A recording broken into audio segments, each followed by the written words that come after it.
Iki ni ikiganiro ejo.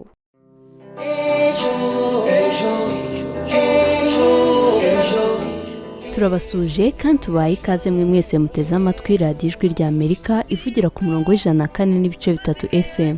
Twinjiye mu mwanya w'ikiganiro ejo mutegurirwa n'umuryango Ejo Youth Eco ukorera i Kigali mu Rwanda. Mu kiganiro cya none mugiye kubana nanjye Christine Wisabye ndetse na mugenzi wanjye Anissa Bin Umukunzi n'Igena Roger ni uhagarariye iki kiganiro mu gihe Mizero Crispe ari ku buhanga bw'ibyuma. Amakuru yawe Sabine? Amakuru yanjye ni meza, amakuru yawe se? Nanjye meze neza. Uyu munsi se turaza kuba tuvuga kuki? Buriya se uyu munsi ugira ngo ntituribuze kuba tuvuga ku mbuga nkoranyambaga cyangwa se social media mu ndimi z'amahanga. Buri wese rero ntabwo yabura icyo yazivugaho, byaba ibyiza ndetse yaba n'ibibi, kandi abenshi turanazikoresha. Wowe ntuzikoresha se Kristi? Buriya wabura nk'ebyiri ubarizwaho? Ntabwo zabura cyane rwose, kuko kuri ubu rwose usanga bigoye kubona umuntu udafite n'imwe akoresha. Yego rwose, uyu munsi rero turaza kuba tureba imyumvire bamwe mu babyeyi bafite ku mbuga nkoranyambaga. Turaza kureba ese haba hari akamaro kazo mu iterambere ry'urubyiruko hano mu Rwanda. Turaza kumva ibitekerezo bitandukanye bya bamwe mu babyeyi baherereye mu karere ka Rulindo ku cyo batekereza kuri iyi ngingo. Turaza kandi kumva ubuhamya bw'umwe mu rubyiruko wamaze kwiteza imbere biturutse mu gukoresha imbuga nkoranyambaga, ubu bikaba bifite aho bimugejeje. Si ibyo gusa rero, turaza kumva icyo Minisiteri y'Ikoranabuhanga n'itumanaho no guhanga udushya ivuga ku kubyaza umusaruro imbuga nkoranyambaga. Bakunzi bacu kandi namwe muraza kumudusangiza ibitekerezo byanyu kuri iyi ngingo. Ntimujye kure kuko muraza no kumva agace ka 9 k'ikinamico Ngirankugire. Ibitekerezo byawe bihawe ikaze mu kiganiro cya none. Twandikire cyangwa duhamagare kuri 07 28 02 82 32 cyangwa kuri 07 87 58 14 11. Iyi nimero wanayidusangaho kuri WhatsApp. Ikaze nanone mu kiganiro ejo. Mu kiganiro cya none tugiye kuganira ku kamaro k'imbuga nkoranyambaga mu iterambere ry'urubyiruko mu Rwanda. Hagiye haduka uburyo bushya bw'imirimo butari bwarabayeho mbere. Uyu munsi iyo umuntu avuze imbuga nkoranyambaga twumva imbuga zitandukanye zifashishwa n'abatari bake mu bikorwa bitandukanye. Muri izi ku isonga twavuga nk'urubuga rwa Facebook, WhatsApp, Twitter n'izindi zitandukanye. Yego, imbuga nkoranyambaga zo rero zimaze kuba nyinshi cyane, zishobora gukoreshwa mu bikorwa byiza kimwe n'uko zishobora gukoreshwa no mu buryo butari bwiza. Mu buryo bwiza rero zakoreshwamo cyangwa se zikoreshwamo twavuga nko kuba zoroshye ihanahana ry'amakuru, kumenyekanisha ibikorwa bimwe na bimwe, ubucuruzi ndetse n'ibindi. Gusa ariko Kristi, ntabwo twakwirengagiza ko habaho n'ibibi byazo, harimo ubujura, gukwirakwiza ibihuha n'iterabwoba ndetse n'ibindi. Bivuze ko rero nyiri kuzikoresha ari uhitamo uburyo yazikoreshamo. Yego nibyo, ariyo mpamvu hari abakuze bakunze kwibaza ibihabera mu gihe bo batazikoresha, bakumva ko urubyiruko ruzikoresha ruba ruri guta umwanya nta kamaro byabagezaho. Mu gihe kandi hari bamwe mu rubyiruko rwageze ku iterambere rubikesha imbuga nkoranyambaga. Katwumva ibitekerezo bya bamwe mu babyeyi bakuze bo mu karere ka Rulindo bavuga ko imbuga nkoranyambaga ari nk'ahantu abantu bateranira bakagira ibyo baganira byubaka, mu gihe abandi bo bazifata nk'imbarutso yo gushora habe urubyiruko. Ibindi ni mu bitekerezo basangije mugenzi wacu Ishimwe Honore mu kiganiro ejo. Turagaruka. Bitwononera abana kubera kubirangarira. Ubwo rero ugasanga n'ubundi bibateye imico mibi. No kubera yuko ibyo babonaho by'urukozasoni nk'ubusambanyi, uburara, kwiyambika ubusa. Ibyo ugasanga rero ni ibintu bitagendanye n'umuco nyarwanda. Iyo babibonye bumva ko bari mu cyerekezo kigendanye n'iterambere kandi atari ko bimeze. Inkoranyambaga se ko numva ari ahantu wenda abantu bahurira wenda bakagira ibyo bigaho, niko nge nabyumva nabitekereza. Reka inkoranyambaga nta bantu baba hamwe baganira uburyo bwa byubaka igihugu bitari byo gusenya. Ntekereza ko abantu ari benshi baba bicaye aho ngaho bakaba iyo nkora birabarangaza, ugatuma nabo nyine bambara ibidakwiye, bagakora ibidakwiye bitewe n'izo nkoranyambaga ari kureba, ku buryo wowe ho mubyeyi ari we ugira isoni. Kandi iyo byagenze gutyo ntumubwira ngo yumve, ntabwo abyumva, abona ari ubusuri kumubwira imbere yawe. Abagize utabari kwirebera gusa akagusekera ukagira ngo yakumvishe kandi atanakumvise. Ntabwo byari bikwiye rero. Nawe usanga umwana w'imyaka 15 nibyo ari kwirebera gusa nta murimo yakora atari kubireba ni ku buryo nimba umushyize no ku mugezi ngo avomeshe ugasanga ayobewe n'igibuni yuzuriye turangariza abana bwo cyambere ba n'ubusambanyi n'uburara ku mwana w'umuhungu niba abonye umuntu yapakase ipantaro nk'iyihenze ntayibone ntazongera kuba mu rugo azajya mu misozi wa mukobwa azarera wa mwenda kuyonza umuhe ubwo ni ukwangunza abanamushoye mu ngibusombe y'ubusambanyi ubone nk'abashinzwe urubuga nkoranyambaga bagombye kujya basora nk'ikintu cy'amasomo cyane mu banyeshuri mbese ibintu bifatika bigaragara ku buryo nk'ayo umubyeyi wanakibona ukabasobanura umwana uti iki ni gutya na gutya ukabonye umuntu ku buryo atatoragura ikintu kubera umwenda yambaye akagomba kwicara ni ukuvuga nyine nk'umwana utijya akorera cyangwa se icara ufatika yisubira mu byo wize ibyo birumvikana aba ari kuri ayo mafoto gusa nta kindi kintu yajyamo ubwo yava ajya kuryama. Bamwe mu babyeyi bati imbuga nkoranyambaga zigisha abana imico mibi harimo ibyo bikorwa by'urukozasoni imyambarire idahwitse. Reka tubashimire kuri ibi bitekerezo basangije mugenzi wacu Manishimwe Noel. Hagati aho ariko namwe mwaba mutwandikira ibitekerezo byanyu mutubwira ese mubona ari akahe kamaro k'imbuga nkoranyambaga ku bazikoresha mu buzima bwa buri munsi.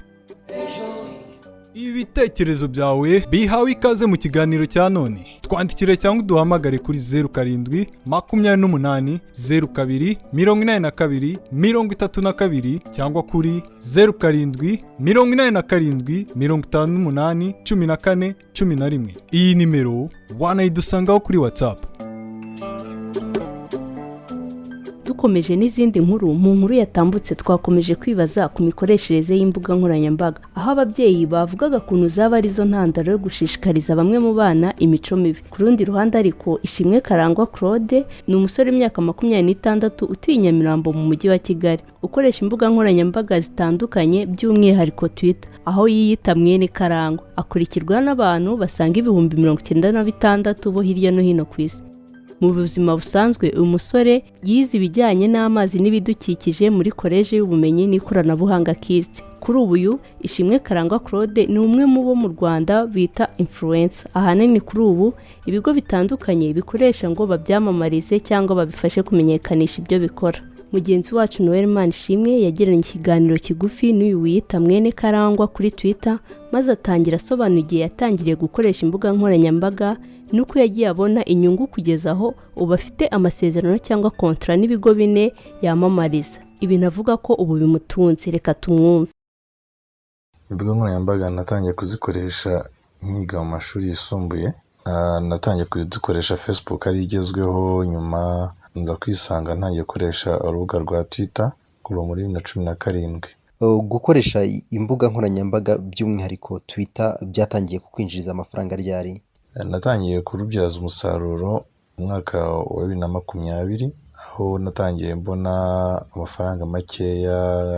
Navuga ko n'ikiraka cya mbere nakoreye pack internet birazamuka 5,000, 10, 50 kugeza kuzamuka ku buryo navuga ko ari income ngira ikomeye cyane ihoraho mu gihe cyanjye cya buri kwezi cyangwa navuga mu gihe cyose ndimo kugeza ubu mfite kontra enye. Ibindi byo ni nk'abatwiyambaza kugira ngo tumenyekanishe ibikorwa byabo n'abatwiyambaza kugira ngo tugaragaze inama cyangwa amahuriro cyangwa amahugurwa y'ibyo bakoze kugira ngo nabwo bijye ku karubanda cyangwa bijye kuri social media nka bumwe mu buryo bwiza bwo kumenyekanisha icyabaye. Ese kubona izo nyungu biroroshye bigenda bite? Navuga ko ari ibintu bishoboka cyane kubera ko izi social media zabaye nka platform umuntu afungura iyo agize abantu benshi bamukurikirana, yaba ari Twitter, Instagram, YouTube. Ubwo navuga ko ubaye nk'umu idol cyangwa nk'umu influencer, mbese abantu bagukurikirana umunsi ku munsi ameze nk'igitangazamakuru. Niba nabivuga uburyo umuntu wenda udakoresha imbuga nkoranyambaga cyane ngo abyumve, niba ukurikiranwa n'abantu 100,000 ibintu wanditse ku munsi byose babibona, urumva ko umuntu wese ajifusha gukorana nawe bitewe na target market ye. Niba ukurikiranwa n'urubyiruko ari ubutumwa ashaka kubaha cyangwa ari product yashaka kwamamaza n'ibindi yifuza kukugeraho ku mbuga nkoranyambaga, rero birashoboka cyane mu gihe umuntu ashobora kuba yakinjiza amafaranga arenga 500 ku kwezi akoresheje social media platform ye. Numva ari ikintu gishoboka cyane ndetse ko hari n'abageza no mu miliyoni. Bishoboka cyane ko byatunga umuntu bikamubera nk'akazi ke ka buri munsi, dore ko n'ubundi leta cyangwa abayobozi bacu badushishikariza kwihangira imirimo.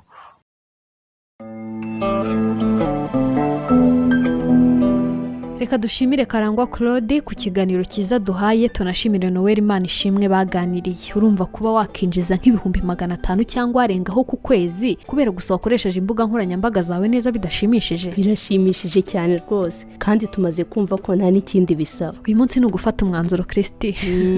Hari umushuti wanjye rero yatangije YouTube rwose, bitangira buhoro buhoro abona views 1-2, ariko ubu ngubu ku kwezi rwose yinjiza amafaranga ahagije ku buryo yishyura ibimubeshaho, yibeshejeho, yishyurira barumuna be 2 amashuri, kandi rwose byose abikesha imbuga nkoranyambaga. Mu by'ukuri rero imbuga nkoranyambaga iyo zikoreshejwe neza zigirira akamaro nyirazo. Ingero ni nyinshi zihari rega z'urubyiruko rwiteje imbere kandi ubu rwubatse izina kubera imbuga nkoranyambaga. Cyane rega nk'urubyiruko duhora dushishikarizwa kwihangira umurimo. Hagati aho n'abadukurikiye mwadusangiza ibitekerezo byanyu mutubwira ese mubona ari akahe kamaro k'imbuga nkoranyambaga ku bazikoresha mu buzima bwa buri munsi.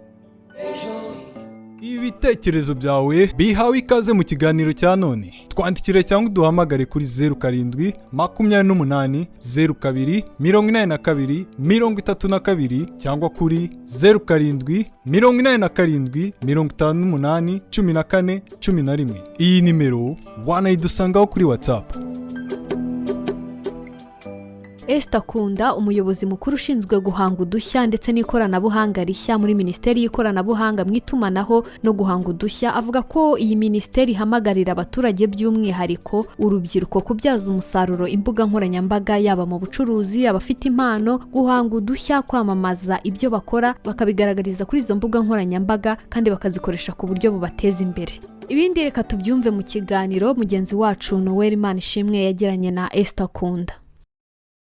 Uyu munsi urubyiruko Rwanda rutangiye kuba rwinshi rukoresha izi mbuga ku buryo ashobora kugera kuri internet kubera ibikorwa byinshi bihari, ari abakoresha za computer, ari abakoresha izo basanze ku kazi cyangwa izo basanze ku mashuri yabo. Usanga urubyiruko cyane cyane rufite uburyo bwinshi rugenderaho kugira ngo babashe kugira uburyo bagera kuri izi mbuga nkoranyambaga. Ikigero tumaze kubona kiri hejuru nubwo tudafite imibare ifatika, ariko hari ikigero kimaze kugenda kizamuka cyane cyane nko ku mbuga nkoranyambaga zimeze nka za WhatsApp, zo abantu benshi batangiye kuzimenya cyane. Hari abacuruzi batoya babasha kujya kuri Instagram cyangwa se kuri TikTok bakaba bagurisha, bagatangira gutangaza ubucuruzi bwabo ahantu hagiye hatandukanye. Urubyiruko rukoreshe gute imbuga nkoranyambaga ku buryo buri productive cyangwa buruteza imbere? Nimba ufite imyaka 19-20, tuvuga uvuye muri TV tumaze kwiga ububaji, ukavuga ati ngewe nzi kubaza kandi mbaza neza, ugakoresha Instagram, ugakoresha TikTok, ugakoresha Facebook, ugakoresha Twitter, ugashyiraho ibintu ugenda ukora buri munsi. Ngewe Esther uri i Kigali umuntu uri Kirehe akora ibintu bimeze gutya ko ari byiza, nguhamagare kuri telefone nkubwire nti ndashaka iki n'iki, nkohereza amafaranga, tuzashaka uburyo bingeraho i Kigali. Ejo umuntu uri muri Kenya abibone nawe aguhamagare, ukuvuga ngo nimba uzi ko ufite talent cyangwa se ufite ikintu uzi gukora kigaragaze. Nimba uzi kuvuga neza, twereke ko uzi kuvuga neza. Nimba uzi kwandika, twereke ibyo wanditse. Icyo gihe bitabyoroshya ko abantu bashaka kuguha akazi bazakugeraho, ari naho wakwihangira imirimo nabyo bibashe kugeraho. Niyo mpamvu rero mvuga ni ukoresheje neza imbuga nkoranyambaga, icyo gihe rwose hari amahirwe menshi abantu dushobora kugenda tugira kandi tukabona. Buri muntu wese w'urubyiruko uvuga ati ni gute byanteza imbere gukoresha izi mbuga umunsi ku wundi. Reka dushimire Esther Kunda, umuyobozi mukuru ushinzwe guhanga udushya ndetse n'ikoranabuhanga rishya muri Minisiteri y'Ikoranabuhanga mu itumanaho ndetse no guhanga udushya. Aha tubwiye ko iyi minisiteri ihamagarira abaturage by'umwihariko urubyiruko kubyaza umusaruro imbuga nkoranyambaga, yaba mu bucuruzi, kwamamaza ibyo bakora ndetse bakaba banazikoresha ku buryo bubateza imbere. Ibitekerezo byawe bihawe ikaze mu kiganiro cya none. Twandikire cyangwa duhamagare kuri 07 28 02 82 32 cyangwa kuri 07 87 58 14 11. Iyi nimero wanayidusangaho kuri WhatsApp. dukomeje n'ikiganiro ejo tugeze kuri wa mwanya mukurikira ikinamico Nyirankugire aho tugeze ku gace ka 9 katukumve turagaruka mu kanya twumva ubutumwa mwadusangije ku kiganiro cyatambutse ubushize.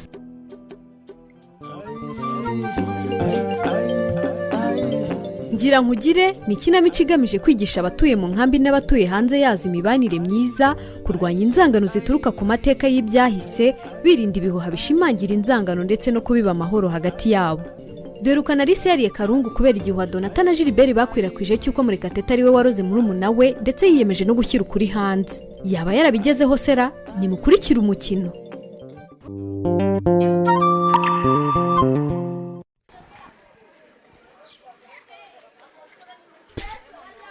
Ndi hano Sharuga. Nari mubuze pro. Ona ngiye kukurebera mu biro byawe. Oya, biro nabisohotsemo. Ubundi ndacungana n'amasaha ngo muzikengera mwinjire. Rabasigaye iminota mike. Harakana ko mu wa mbere kambwiye ngo muranshaka. Ego sha nagenda kubaze. Nimba hari amakuru ya Valentino uzi inyuma y'ibyamuvuzweko. Yewe, ayo heruka nanjye niyo mperuka pe. Sharugamba nawe nta byawe. Ntabwo bigeze uja kumuramutsa. Mubana hafi, mwigana. Nateganyaga kujyayo nimugoroba mvuye ku ishuri. Nakinye football iryoshye n'abana twigana ntinze pe. Be Sharuga. Ukurikije uko Valentino umuzi n'umuryango wiwe. Ubona biriya bintu bishobora kuba ari byo canke ibyabihuwa. Aha. Usanga abantu babeshiranira rega. Ego mama wewe ndamuzi. Ariko atari byacana. Ndamuzi nk'umuntu aba mwishira hamwe rimwe na madamu wanje. Mwari. Ubwije ukuri biriya ni ibinyoma pe. None se ni gute umuntu yava cyanze akajya kuroga muri Mutenderi koko? Ubonye bavuga ko yaroza Alisa. Byibura ko kagendana na Valentine aho byari kumvikana.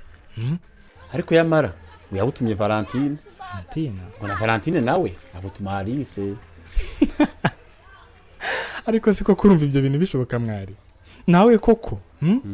Erega nanje ndakubwiye ibyo numvise. Ariko kumbiye ko atari ibyo mama wanje. Emwe temera ibyo wawe. Nkuri pe ntaga ari ibyo pe. Ahubwo mbega Sharuga. Twokore kugira ngo ibi bihuha bihere bizimangana. Aha. Vuko kwaba mu gwaserera hagati y'ikambi n'abanyacanzige. Cyabye birandambiye kabisa. Nanjye birandambiye pe.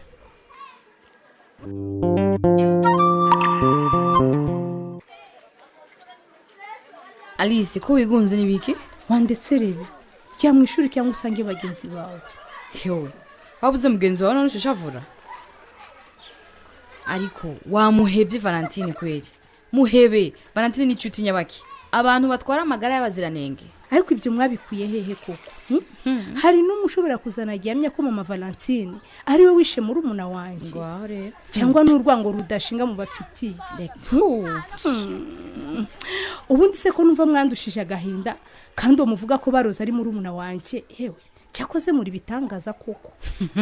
Uri gitangaza mukobwa. Wowe ubandanye wizirika kuri ba nta kigongo. Ni wowe ukurikira. Ahaha. Suko ari njye utahiwe rebe. Ahubwo bibaza ko barabaruzi nkuko mubivuga baba barampereyeho.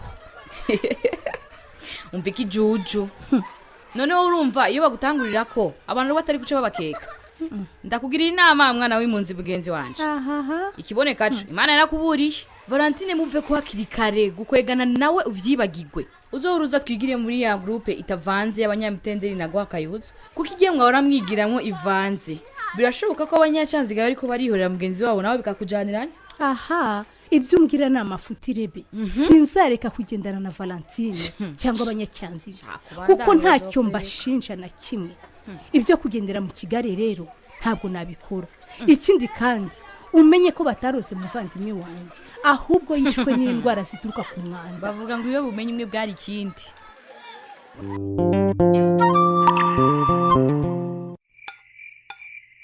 Ariko se mwana wanjye urakomeza wicare mu rugo iherezo ribiriye. Wowe se wavuye mu ishuri se tubimenye Valentine? Ntabwo nayivuyemo papa. Ariko rwose mu gihe ntarashira uburakari ntabwo nzasubirayo.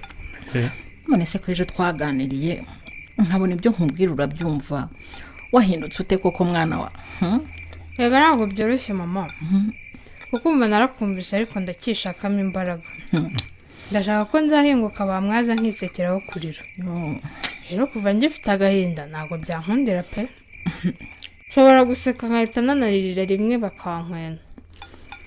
umva rero Valentine kumva ndiso n'uyu nawe ni nyoko yego amafaranga y'ishuri n'ibindi bikoresho uhabwa biba byatuvunnye hari abaterankungu dufite ntabo nuko rero ndavuze ngo sinshaka kongera kukubona wicaye muri uru kutiga kwawe se urabahima cyangwa urihima natwe utaturetse. ndabona message iturutse kuri mwarimu mupenzi. iravuga iki? ubwo bamubuze cyangwa wabona agiye kumubwira ko bakoze test adahari? ndabona yanditse abwira Valentine ko ejo yazajya ku ishuri ajyanye n'umubyeyi. Papa Valentine naho nzajya rwose uzamuherekeze. ariko ibi ni ibikira.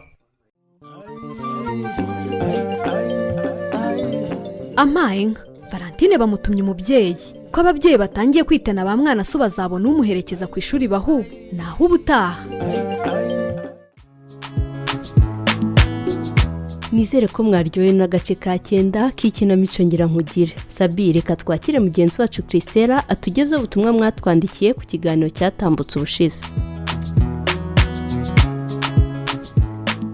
bakunzi b'ikiganiro mudukurikiye bagenzi banjye barakoze kuma ikaze rero nk'uko babibabwiye ngiye kubasangiza ibitekerezo mwadusangije ku kiganiro cyatambutse ubushize. Nababwira ko twagarutse ku kudahana umwanya w'ibiganiro hagati y'abashakanye aho biba imbarutso yo kudakemura amakimbirane mu muryango. Aho twibazaga tutese mubona ari akahe kamaro ko guhana umwanya w'ibiganiro hagati y'abashakanye.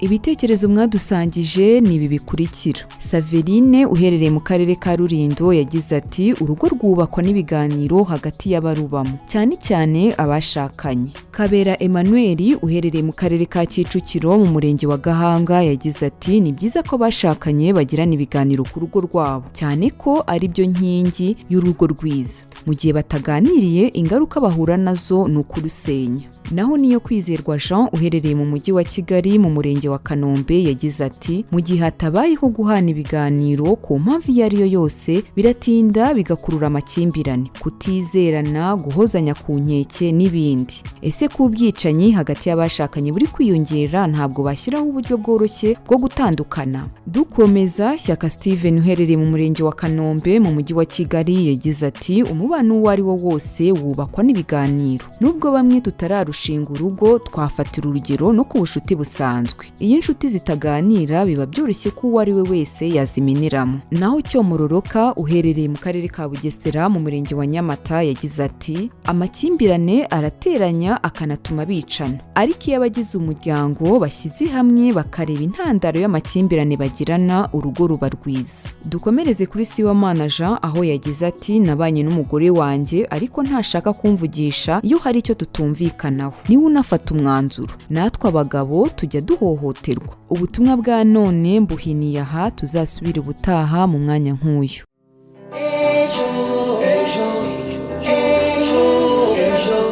Urakoze cyane Christella kutugezaho ibitekerezo by'abakunzi bacu badusangije ku kiganiro cy'ubushize, ndetse namwe mwadusangije ibitekerezo byanyu rwose turabashimiye cyane.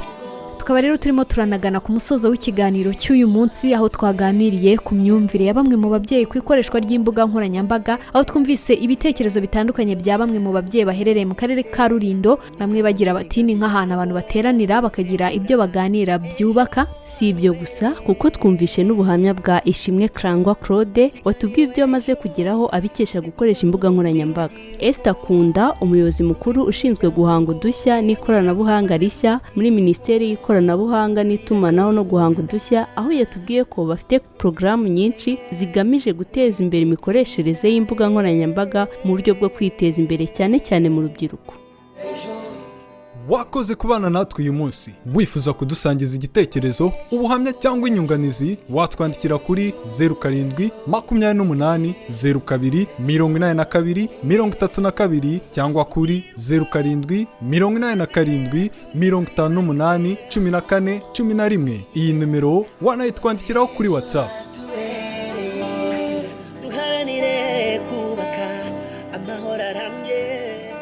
Reka dushimire mwe mwese twabanye muri kino kiganiro cya none. Tushimire Mizero Crispin wari ku buhanga bw'ibyuma, ndetse na Roger Nigena wari uhagarariye iki kiganiro. Twe twabanye namwe muri kino kiganiro rero njye ndi Ani Sabine umukunzi ndetse na mugenzi wanjye Christine Wisabye. Mukomeze kugira ibihe byiza. Ya mbere ukubaka ejo atubereye